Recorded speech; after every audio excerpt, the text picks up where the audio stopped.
That I wanted to win 8 gold medals, basically half the people in the swimming world thought I was absolutely crazy and nobody could ever do something like that.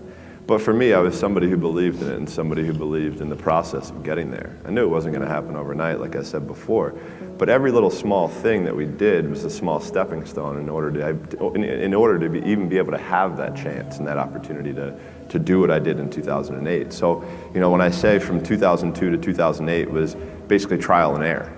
So for me, in 2002, that's really when I started amping up my event schedule, where I was swimming 4 to 5 individual events and having a couple relays at Pan Pacs, World Championships, major international competitions throughout that time frame. Because at that time, at the Olympic Games, that's that's where I think the real truth comes out. Because I think there are a lot of people who are very talented who can make it there.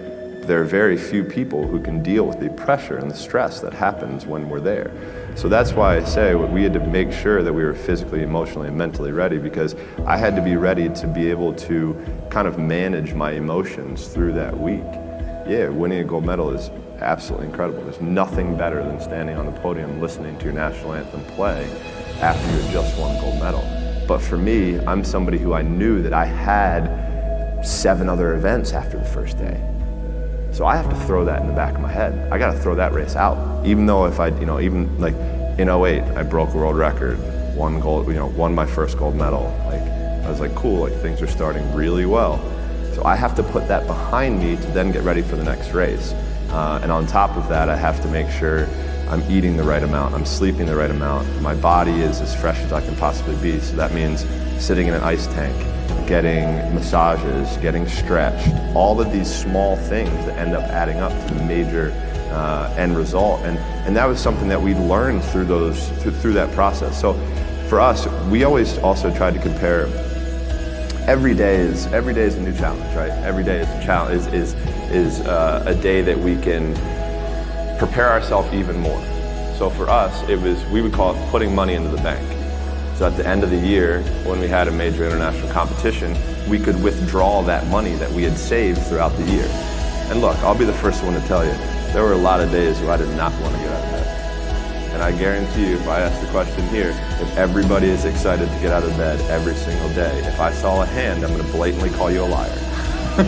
Because we all know that is far from the truth. But if you have those little small goals, those little small things that get you excited when you don't want to, it's going to make it even better and even easier at the end when you're getting ready for a presentation at the end of the year, this or that, whatever event you're leading up to. It's going to make it so much easier. And I think if you look at the greats in anything in any walk of life, the greats do things when they don't always want to. And that's the separation. For me, that's what I've found. Because I can sure as hell tell you that there were days where I hated my coach. There were days where we got in fights, we got in arguments, we couldn't stand what we were doing. I would do things purposely to piss him off, but that's a different story.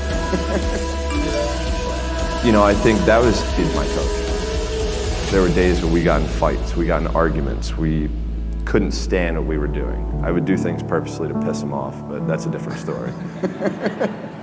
But you know, I think that was just really how we worked. Like, he was somebody who was so perfect for me that if I ever would have swam for anybody else, I never would have had the chance to do what I did, because he challenged me in ways and forced my mind to think differently.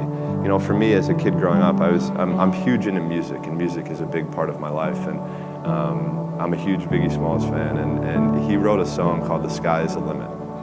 And as a kid growing up, I believed that. I believed that whatever I put my mind to, and if I was willing to make sacrifices and I was dedicated, that I could achieve absolutely anything. And you still do? I still do.